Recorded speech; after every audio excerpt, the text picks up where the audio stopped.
Good evening, everybody, and welcome to our session this evening, a very, very special session by Eva Kovac. And we're very happy to see so many of you joined in today. We're almost at 128 participants, and that's fantastic. So welcome, and I hope you are looking forward to a very interesting session on thriving under stress. So we're all looking forward to hearing from our speaker. Before we start, let me just explain to you how we will be going about this session. I am Dr. Vilona Annunciation, psychiatrist and founder at Catalysts, and we have with us our speaker, Eva Kovac, who I'll be introducing in just a minute. But before I get to that, I want to highlight that we have the chat box open for you guys to put in any questions that you have. Given the number of participants on our meeting, it may be difficult for us to take live questions on voice, but you can put it in the chat box, and rest assured at the end of the session, I will do my best to ask Eva all the questions so that she can answer them. In case there is any difficulty, please, highlight the concern. For example, if you're not able to hear Eva, or you're not able to see the presentation, or the slides are not moving, please highlight the concern in the chat box. We have our team on hand to help with those concerns. So let us just start by getting to know our beautiful speaker today. So Eva Kovac, our speaker today, is an MSc in organizational psychology. She has extensive experience as a psychologist and has worked with the HR industry and the sports psychology field. And she's now the vice president of 24A Life, a leading organization and in the space of emotional well-being. And she is heading expert teams in Europe, USA, India, China, and UAE. In the course of her career, she has gained international experience working with organizations from different sectors, and she has demonstrated an open-minded approach to addressing and discussing mental health issues and supporting organizations in reaching peak performance. She is also a highly sought-after consultant, advisor, and speaker in the field of organizational psychology and mental health awareness for international organizations. Some of the companies in her reference list include ADNOC, Tata Consultancy, Tata Motors, Mayo Clinic, Roseate Hotels and Resorts, IMA, of course, Dubai Silicon Oasis, Apollo Hospitals, and so many more. So we are delighted to have you here with us today, Eva, and I for sure am looking forward to hearing you speak. And all of us will be ready with our questions to ask you the pertinent questions that may be necessary. Thank you. Namaste. Thank you so much. I'm Dr. Vilona and Young Leaders Council for inviting me. It's a pleasure and an honor to share a few thoughts today with you. So when we were thinking about how to structure the presentation and what to discuss, we all understand that how much important it is to discuss about stress, because it's something that we experience on a daily basis. So we said, okay, let's go from the other angle and take a look how stress can help us to not just survive, but to achieve some better results in our lives, because I also, I'm pretty aware that as a young professionals, you're probably very motivated to achieve some outstanding results. So I said, we can all agree how stress can be harmful, but let's take a look from the opposite angle and take a look how we can utilize the power of stress to improve our performance and how to learn ourselves to avoid the negative effects of stress and, of course, to thrive under pressure. So thank you once again. And as mentioned, I'll just give you a short presentation about some facts related to stress, and then I'm happy to discuss it and to answer your questions. And of course, Dr. Vilona, yours question. So I'll start with the presentation, and then, of course, we can continue with the discussion. Just to set a reminder, because when I start to talk, I like to talk, and then, the time just passed. I hope you see my screen. Can you see it? Yes, we can see your screen. Perfect. So, as I mentioned, I've been privileged to work with global organizations, with different cultures, and what I realized in different organizations, when it comes to the mental health, we all experience pretty much similar issues and challenges, and that's what I would like to highlight through today's session. One thing I would like to emphasize when we're talking about stress is that what is stressful for me, it might not be stressful for you. So one of the myths related to stress is that stress is the same for everyone. It's not correct, because we people experience different levels of stress, respond to different stressors as our colleagues. So as a young or as a leader, keep in mind that if we are not experiencing stress, that doesn't mean that our colleagues not experiencing stress. So ask yourself, what events or situations are stressful for you? What really stress you out? This is the main question, because once we understand what is the source of stress, then we can have a recipe with some ingredients how to overcome it. So let me help you, for example. Think how stressed you are when your boss calls you early in the morning in a bad mood. Or if there is a tiny deadline, very close, but you're not finished yet. Or if you have a bad hair day in the morning, if you're late for a meeting, or if you meet someone who's rude to you, or maybe Indian traffic, right?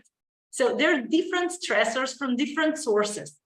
And quite often the CEO's management ask me, hey, well, how can we overcome stress in our organization? We offer stress management program and plenty of other activities related to releasing stress. Perfect, great, but why? We always need to understand what is the source of that particular psychosocial hazard.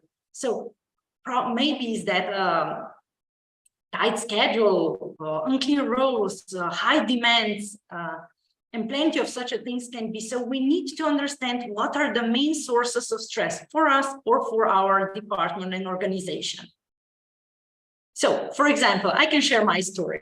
I've been traveling to India for 6 years before the COVID, and I'm very looking forward to visit India again. But the most stressful event in India for me was always crossing the street. So I know, guys, you're familiar with it, but I just want to mention that stressors are completely different. What can be stressful, not stressful for you? I was looking at you guys, you're just crossing the street. But for me, that was the most stressful situation to face in India. But when we're talking about stress, we need to understand actually what stress is. I know there's a lot of negative associations with stress, saying that stress is something negative, that stress can lead to different diseases, which is correct. But let's go a bit back and just understand what stress is. The stress actually was designed, the way our brains were designed, were in a way that stress response helps us to survive. It means that stress response is a completely normal response of our bodies and our minds to a different demandings from the environment or from ourselves. So when we're experiencing stress, it's not something new. It's not something that in the last decade we were discussing and the medicine start to talk about it and psychology, but actually the stress response help us to survive back in prehistoric time, when we experience some kind of challenges and our body needs to react quick with not too much thinking about whether that's the most appropriate way or not. The response should and needed to be quick. So, and nowadays it's still the same. The stress is a normal body response to our demands from the environment. And as I mentioned, where does stress come from? It can come from different sources. external sources. We're usually talking about the external sources from the environment, like noise, heat, social interactions, very stressful. We know that if we are working with people, and occupations that are working with people are one of the most stressful jobs, because having a social interaction, having so many different people and acting with people can be very stressful, especially if the social interactions are not pleasant and supportive. Of course, work stressors, we cannot avoid it. A huge part of our lives, more than 8 hours per day we spend at workplace. So it can be, of course, the source of enjoyment, but also the source of stress. Also, some major life events, even the marriage is a stressful event, or of course, illnesses, troubles at home and other life events, and daily hassles, just I mentioned, traffic, forgetting some things, and other daily hassles that we are experiencing. And we are not, when we talk about stress, we also need to understand that some stressors come from inside, meaning our lifestyle choices. Are we sleeping enough? We know that if we are not sleeping enough, the lack of sleep is a huge source of stress. Negative self-talk. What are we saying to ourselves? What's happening in our mind when we are experiencing stress? Or maybe it not even be a stress, it's just a situation. Or mind traps, for example, wanting that everything is so perfect, unrealistic expectations. That's very often for the young professionals when we are thinking that everything must be perfect, but unfortunately that's completely unrealistic. So also that can be a stress caused by ourselves, not from external, but from our own expectations. And also the personality. If you think about yourself, your colleagues, your family, friends, I bet you know some people who are always provoking stress, looking for some stress. And on the other hand, some of the people who are more, let's say, easygoing, avoiding stress or some challenges, and are living on a, let's say, a slower pace. So also it depends on ourselves and our lifestyle, how much stress are we provoking. But I think we should emphasize, because of today's topic, the workplace stress, which is a huge part of the stress that we are experiencing in everyday life. And I think it's also important for you as a leader to understand how to address the particular stress that comes from organizational environment or workplace to address. We know how much stress comes from demands. Of course, the expectations are high. We need to perform at our best, peak performance. We need to perform many tasks at once. So demands today in such a competitive environment as India is, definitely the demands are very high.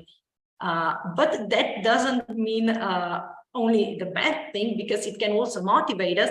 But what is the crucial thing is how much control do we have? If we do have control over the demands, then of course we experience less stress. But if we do not have control, then the stress levels raise up. The same is with the support. If we have support within our team, within our colleagues, our boss at home, then of course, again, we can release some of the stress. The same is with relationship. If we have a good relationships at work, just think about for how many people the relationship at work are the only relationship that we have.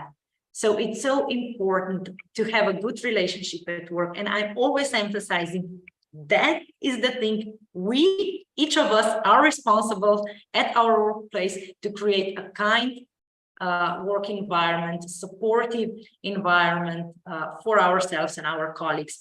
And the fact that I'm always a bit sad of is that in Europe, every third person is saying that is not coming happy to work because of some bad interpersonal relationship.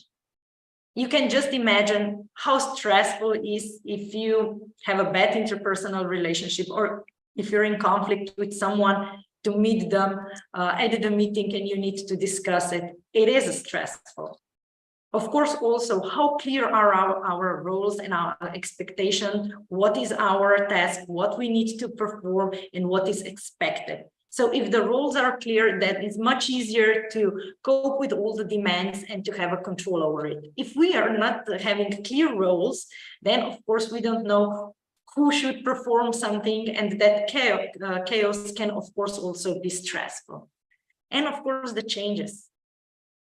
Actually, we people don't like changes, right? Our brains are not fans of the changes. That's why the changes are stressful. If we would today sit together in Delhi or somewhere in India, and I would just ask you after 11 minutes of my presentation to just stand up and change your seats, you will see, it won't be difficult, but you will say, oh, why we should do that? It's a little change, but it's unpleasant. So we are not designed to like changes. That's why a big changes or too many changes can also be a source of stress. So if you're a leader, please keep in mind that those things can affect the performance of yourself and your team, definitely. But now, let's take a look from the other perspective. Now we know that we are all experiencing stress from different sources. It doesn't matter what is the source of stress.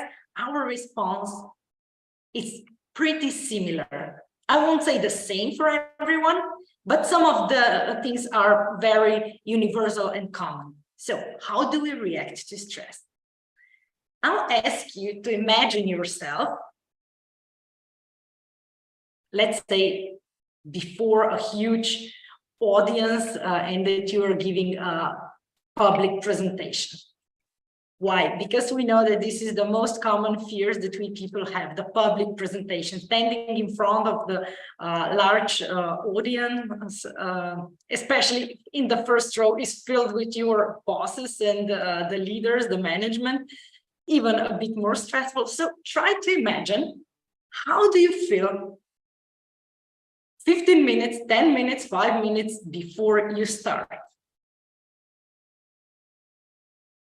I bet you all feel some body symptoms, body sensations like increased heart rate, dry mouth, lump in the throat, accelerated breathing, muscle tension, especially here in the area of neck and shoulders, upset stomach, heat waves, back pain, chest pain, or even some light headaches. Of course, that's completely normal.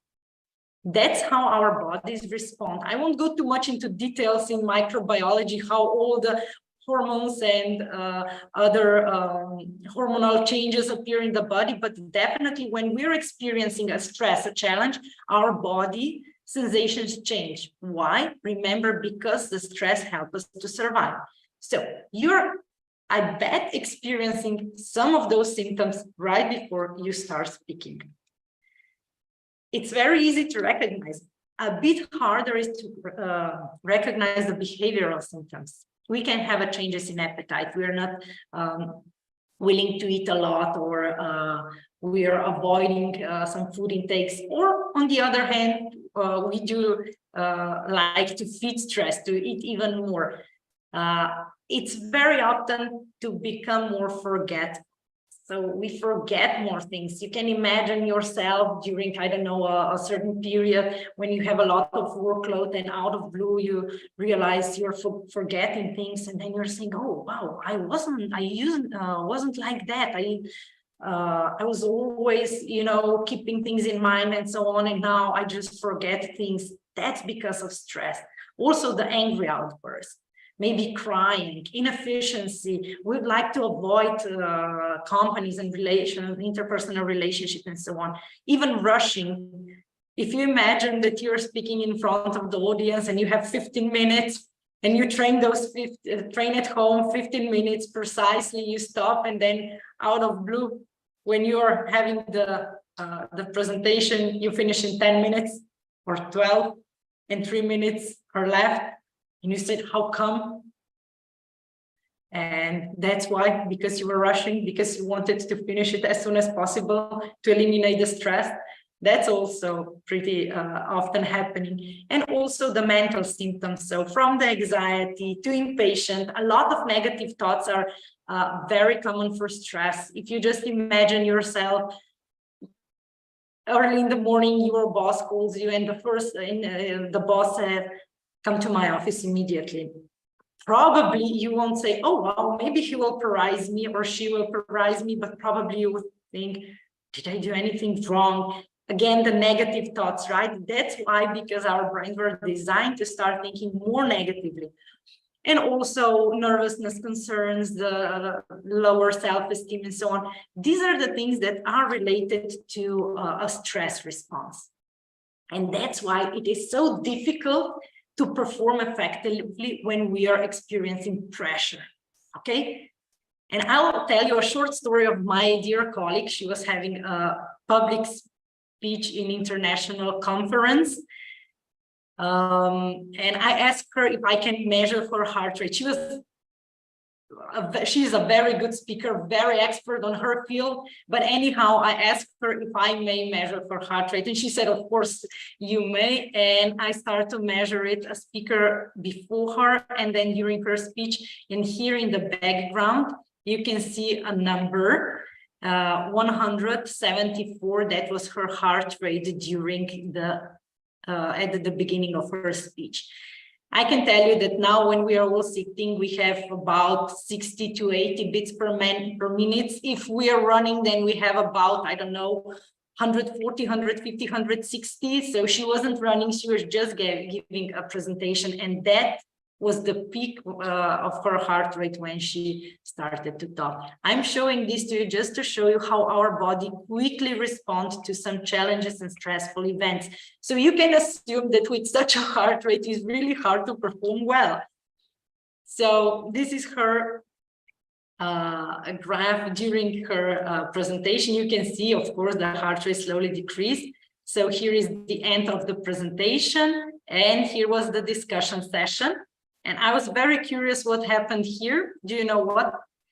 She received a very, very provocative question from the audience. So you see again how fast we respond.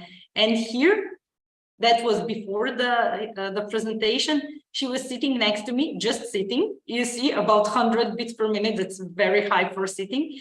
She tried to use some breathing techniques to calm her down. And what happened here? The speaker before her in front said, let me conclude. So we can see that our bodies really quickly react to stress, but the good news is that we are capable to cope with such a demands on a daily level, okay? The problem appears once such a situation is happening in a traffic, at every meeting, at workplace, in every situation of the so many demands, so many things. When such a situations are calculating, then of course we can talk about negative effects of stress. But if we learn ourselves how to manage such a situation and to prevent not to have too many such a situation in a day, in a week, in a year, then of course we can avoid those negative effects of stress. So actually, we really don't want to completely eliminate the stress, because if we do so, if you're a high performer, then definitely we do not wish to, because lack of stress can lead to being bored or uninterested, unmotivated.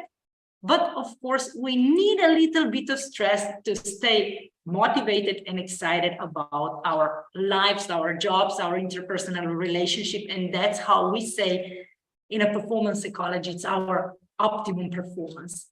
But of course, we need to understand that too much stress, being in a stress zone, can lead to negative effects. So yes, definitely stress is harmful if we are not managing it. But if we are managing it, then we can perform even better. So what we need to address is to avoid chronic stress, too much stress. If we don't prevent it, then definitely we'll have problems with safety hazards, with health problems, mental health problems, and the poorer well-being. So it is important to cope with stress, but to understand that it can be also our friend. So, do you think we can learn how to thrive under pressure? Yes, we can. Just imagine a pilot. They're usually not experience plenty of stress, but if something goes wrong, the stress level, we can all agree, could be a very, very high. So how do they cope with it? They're trained. They're trained to exactly know what to do because they need to have a checklist to perform as they could. Because if you remember the slides I've showed you at the beginning, when we're experiencing stress, we are rushing, we are more forget, we start to forget more things, we're confused, we have a problems with decision making and so on. That's why it's so important to have a clear to-do list, what to do in such a particularly stressful situation. You would probably agree that also such a players are experiencing stress. If you think not, I can tell you, yes, they do. Because a sport is also the sport, the game and the matches, especially if India is playing against Pakistan, right? It's very stressful.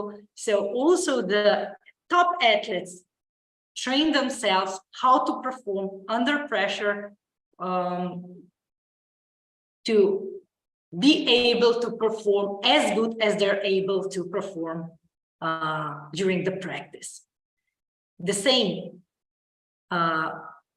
people and the staff working in emergency rooms and so on. Again, very stressful situations, and then they're trained to perform that stress, or for example, the astronauts. So, or artists, definitely, again, the public appearance and being in front of an audience, I've mentioned how stressful it is. So actually, we can train ourselves to perform well under pressure and also to eliminate the negative effects of stress. So I believe that you probably won't fly an airplane, but anyhow, if you know that a stressful event is upcoming, that might be, I don't know, end of the year, some important exams, for example, if you're still a student, or a presentation and so on, the first thing you can do is to prepare for the stressful event. That means that you make a mental preparation, how to prepare, what can go wrong, how to perform. And of course, I'm always saying to the students, if you have a fear before the exam, the first thing, what you need to do is to prepare well for the exam. So if you have the knowledge, then definitely the stress will be lower than if you are not prepared well. So what you can do is to prepare for that particular stress event. So what you will do, how you will react, what is waiting for you. So we can call, we call that a mental preparation for a very particular stressful event. But of course, we need also to take care to eliminate the negative effects of stress. So the first thing is to recognize stress. That's why I was showing you the list of the symptoms, because once you recognize stress, you know, okay, I'm experiencing it, and then you can take the next step. I'll tell you the last story of the basketball team, the Slovenian basketball team I've been working with.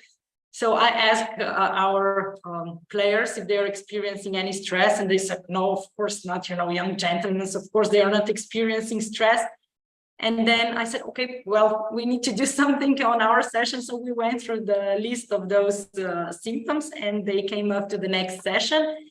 And the captain said, you know, Eva, we don't like your psychology. I said, how come? I mean, the psychology. And he said, you know, after the last session, now we are all experiencing stress. Correct. But not from that workshop, from that session, but they did even before. They were just recognizing it because they were more aware of the symptoms and what's happening. So the next step is to control the environment, not to provoke additional stress, to cope with stressors. If we have a problem, then we need to go into the problem solving. If we realize that it's not the wrong interpretations, then we need to work on our mind. So how to reshape the thoughts to more realistic one. We need to focus on relieving stress, and we can learn how to build the resilience. So keep in mind that when you're experiencing stress as a leader, you're probably sleeping less, you're eating less healthy, you limit your sport activities because, of course, you don't have time, and you limit time with your loved ones. And I can tell you something, that all those 4 things are the biggest stress reliever that you can ever know. So when you're experiencing stress, please keep in mind to care for those 4 things, even though it might be challenging at that moment, but it will definitely eliminate the stress and decrease the levels of stress. So here are also a few tips what you can do to cope your stress. With stress, there are plenty of things I've mentioned, but I think that controlling environment, being active, sleep enough, use humor, be optimistic, not forcefully positive, but realistic and optimistic. Do things like things you like to do, you're enjoying it, relax, manage your time, solve the problems, not avoid it. Don't provoke additional stress, and build your resilience, meaning not being forcefully optimistic or positive, but understand that sometimes we experience hassles, hard times, tough times, but we have the strength to overcome it.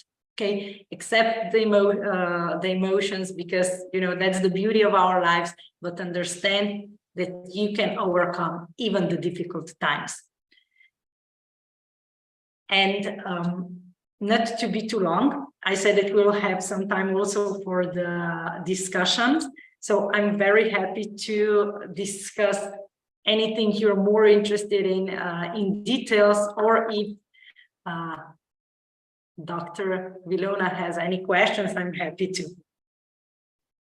Thank you so much, Eva. That was such a nicely structured and a very, very crisp presentation. Thank you so much for that.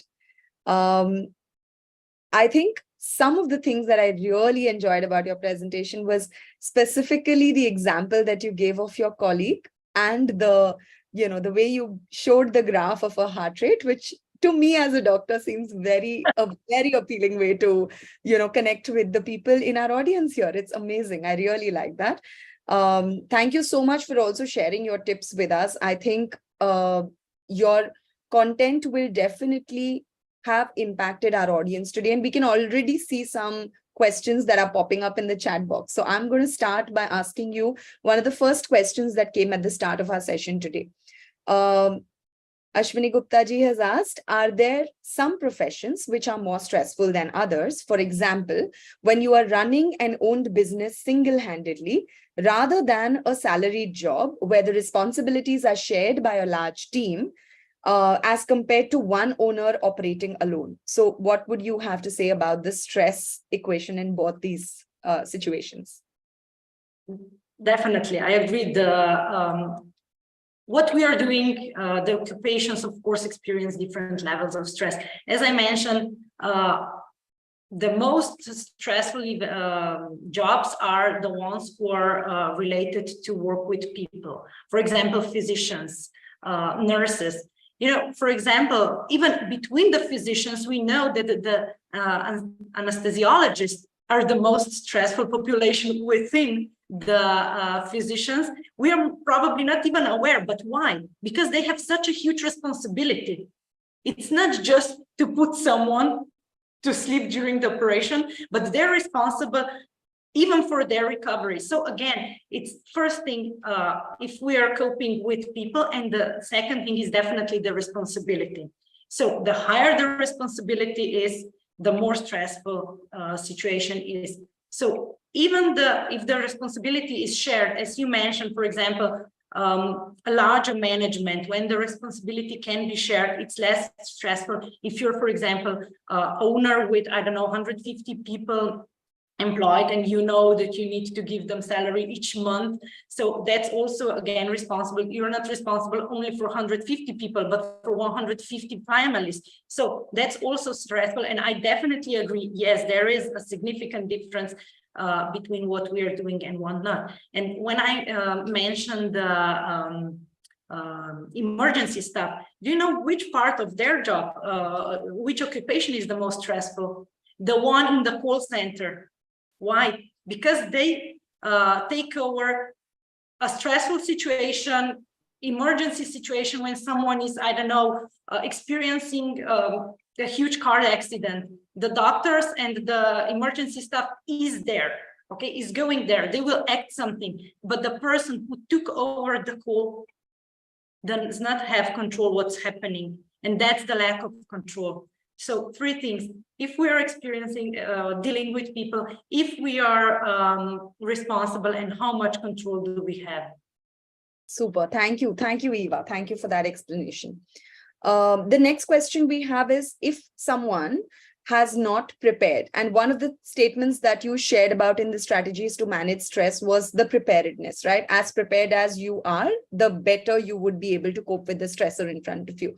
So one of our audience has this question, that if one has not prepared for an exam and is then feeling stressed about the exam, how do they handle the situation in the moment?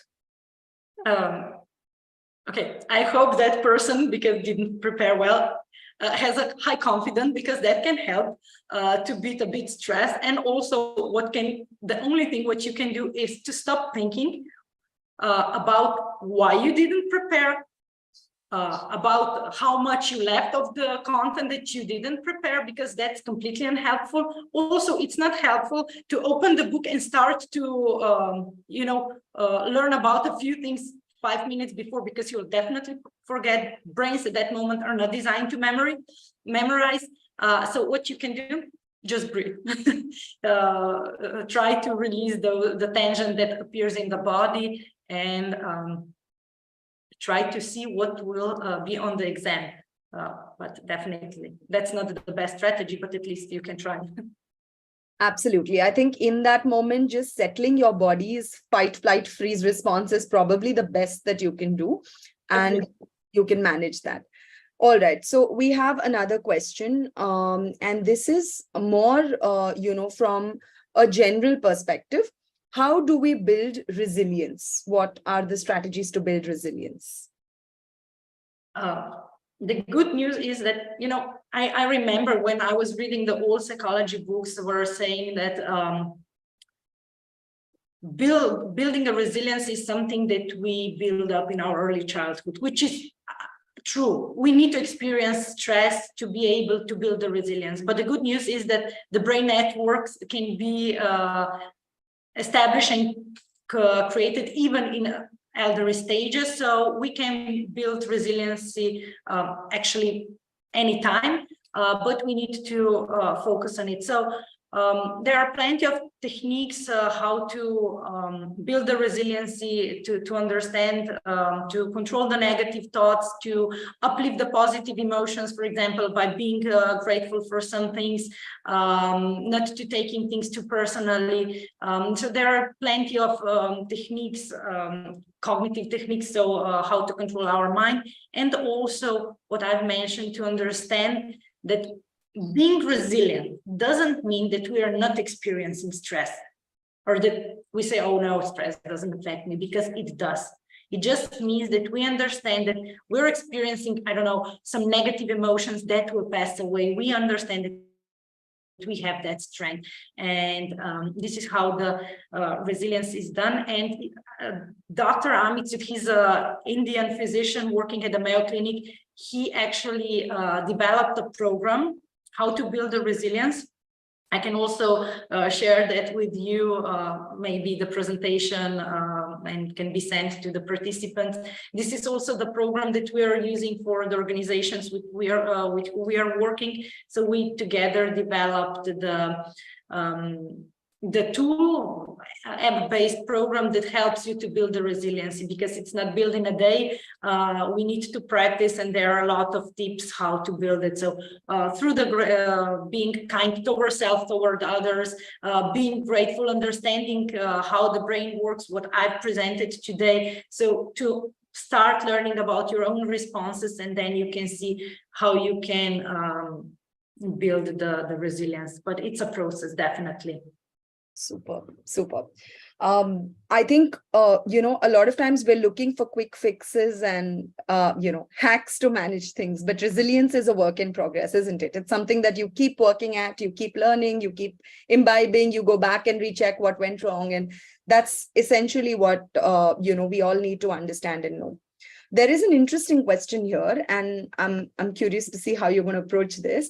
So in hiring for the defense services, a large number of people are rejected because they have a weak personality. How can people who are sensitive and weak choose goals, tasks, activities which are less demanding or for which they can work at a more relaxed pace? Exactly. One thing that I'm not a fan of is saying that stress affects weak personality. Stress affects us all, definitely. The only thing is how much do we develop our coping skills? And coping stress is a skill, and we all know that the skill can be learned. Okay, so what we can do, definitely, if we know that we are not capable, because of course something also goes to the personality. I won't say that there is to neglect that aspect.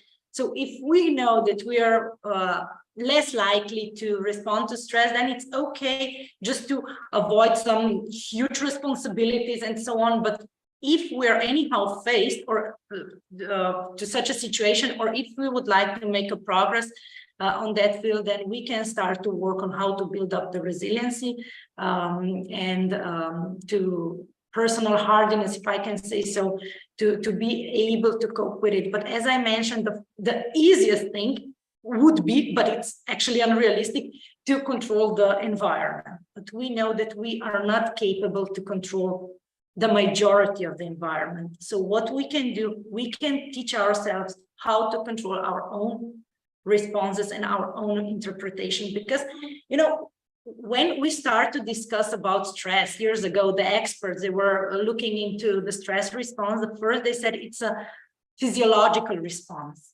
okay, which is true. But soon the psychologists and psychiatrists realized it's not just a body response. Actually, it's our interpretation. Do we see it as a challenge, or do we see it as a threat? So here we can play a bit also with our thoughts, how to not take things too personally, how to distance from such a things, and then definitely we can approach to higher stress demands, if I can say so. But of course, someone who's really not that much not resilient, but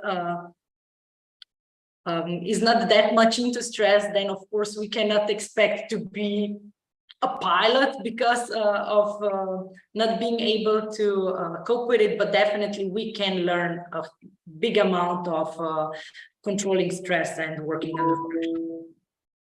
All right. Thank you, Eva. Thank you so much for that. We have one more question by Sonali. When thinking about stress caused by anxiety, certainty in situations can help us get prepared to handle it. So, for example, if we know that a particular situation is what is causing us stress, and we are anticipating that stress to happen in that situation, we know what to do to manage it. Okay. What about stress in uncertain situations where you don't know what's going to happen? And how do you then prepare for what will happen next? Yeah, that's the stress response, what you've mentioned. Usually we have three options. We usually say 2, 3, just fight or flight, but sometimes we just freeze.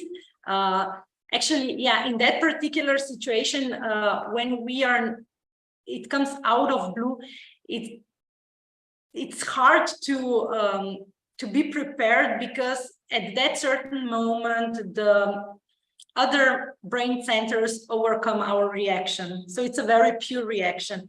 I must say, or I I'm a big fan of the thesis that anyhow, we are pretty flexible in that in very particular situations, we know how to react, even though if we are not able to be prepared. So I think that it has a lot to do also with the confidence.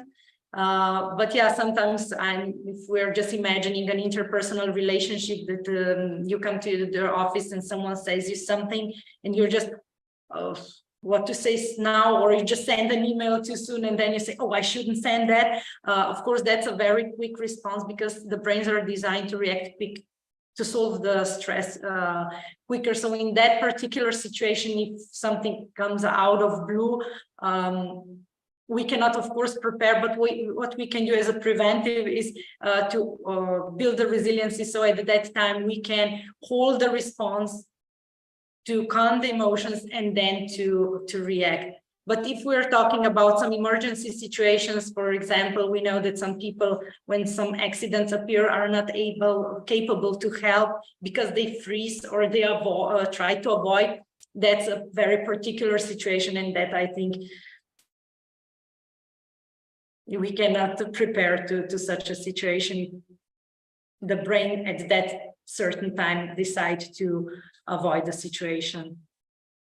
Thank you, Eva. What I see in my practice is a lot of times that fear of uncertainty comes from this wish to control the situation, the wish to know what is going to happen and wanting a particular outcome to come from that situation, right?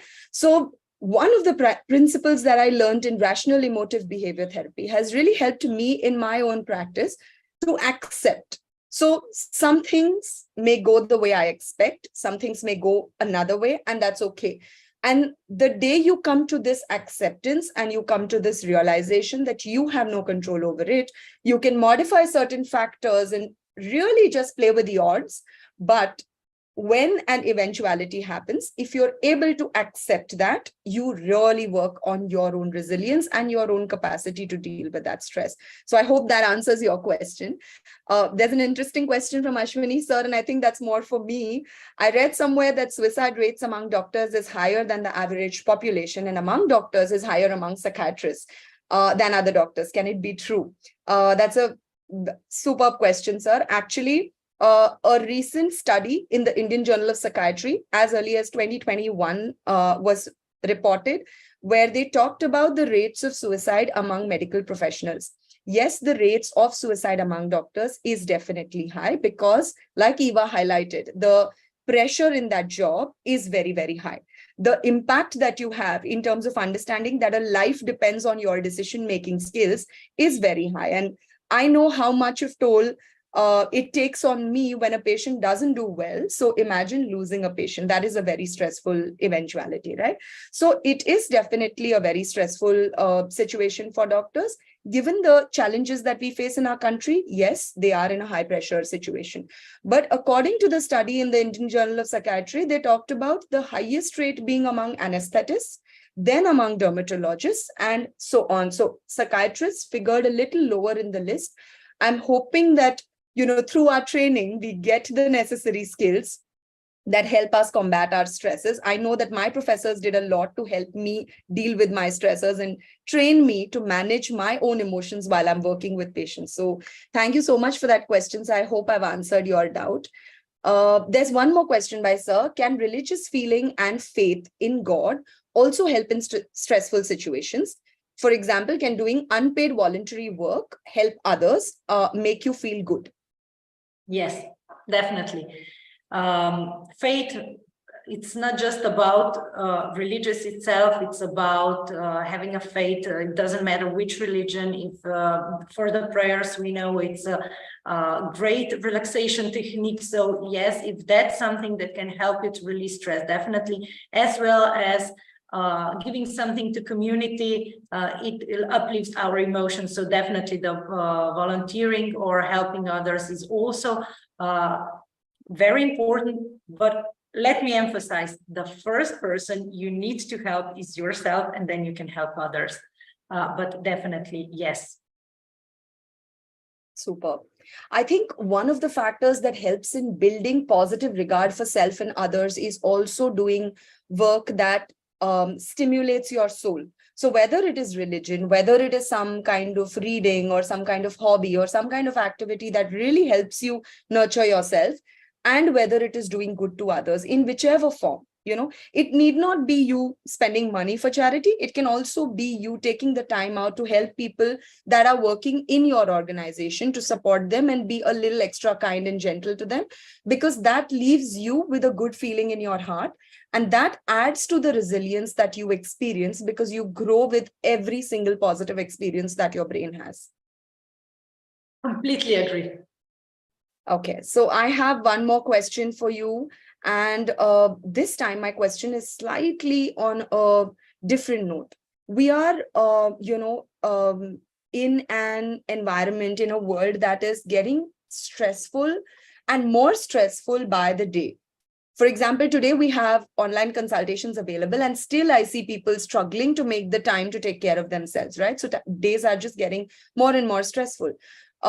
We have with us today among the attendees several people who are managing teams and some who are themselves managing large organizations. So Eva, can you please guide us in terms of how our attendees today could support the emotional well-being or support their teams and employees that they're managing to thrive under stress? How can they be of use to their teams? Yeah, understand it's a competitive market, especially India, and very high achievers are expected to achieve outstanding results. So yes, what I personally see when I'm working with organizations is that managers or the leaders often don't have skills or knowledge how to help others. It's they're a bit scared what to say. They're even think that if they will ask about stress, they will make a situation even worse, or to provoke additional, which is completely untrue. Because if you ask with just a few kind questions, how are you feeling today? Is there anything I can help you with? Or I see that you are struggling. Is my observation correct? If you don't want to talk about it, okay, I just want to let you know that I'm here for you if you need anything. And that can make a significant change. Doesn't mean that you need to approach the person and say, hey, I think you're under stress. Maybe you should try this, and that, or that helped me, because we're different. With just a few kind words saying, hey, we're here for you, you can rely on us, that will be the first step. They will ask you what to do. So give them space, they can approach to you, but don't force them. So give them that psychological safety to assure that if they will ask you, they won't be labeled as a weak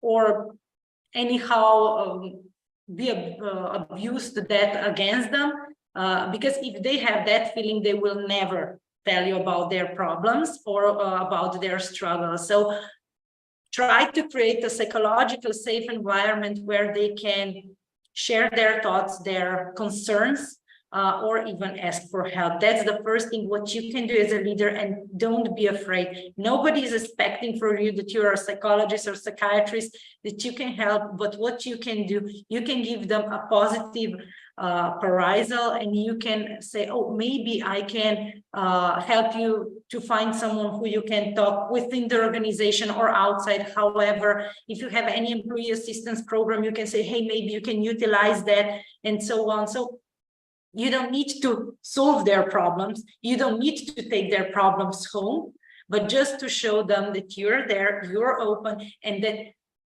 experiencing stress, anxiety, however, any other mental health issues is not impacting their career. You know, it's just like having a cough. You need to recover. Absolutely. Thank you. Thank you, Eva, for that. Just one last question for you, and this is more from curiosity perspective. How do you thrive under stress? How do you deal with your stress? Well, for the important events, I do the mental preparation. I really enjoy relaxation techniques, including hypnosis, so self-hypnosis. For the most important events, I prepare well myself for such a presentations and so on. I am pretty active in the sport, so I don't forget to do some light relaxations, and I love to spend time with my friends and my kids. They're very anti-stressful. But yeah, and I'm always saying not to take things too personally and not to make worries, too many worries, because sometimes later at the end you realize a lot of them were completely unrealistic and were just something that pop up in our head, so try to avoid of it. But of course, sometimes even I and everyone who are more into that practice and the stress. So I just always try to take it as my friend, as a reminder, and that's how. But I'm still not very happy to cross Indian Street. Yeah, we saw that in the slides, didn't we? Cool. Thank you so much, Eva. This was very, very, very helpful. I think so many of our participants have also commented in the chat box, and you can look at the appreciative comments that people have given for the presentation, as well as the simple and lucid explanations that you have shared of the concepts that we've been discussing today. I think stress is such a ubiquitous phenomenon that each one of us has our own personal experiences with it, and each one of us also has family members, colleagues, people around us that are constantly coming up as examples of what stress can do to your body, what stress can do to your mind. So I think this was a very relevant and a very important topic to take for organizational heads, thought leaders, people at the roles that our attendees are in today. So thank you so much for making the time for us on this Friday afternoon, and for guiding us through a fantastic session on thriving through stress. Thank you everyone for making the time to attend our program today.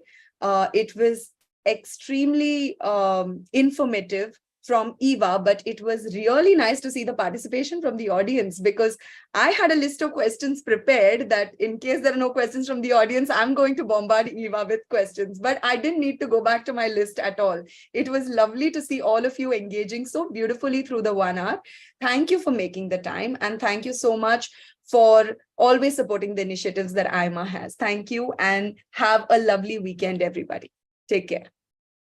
Shukriya. Shukriya, namaste.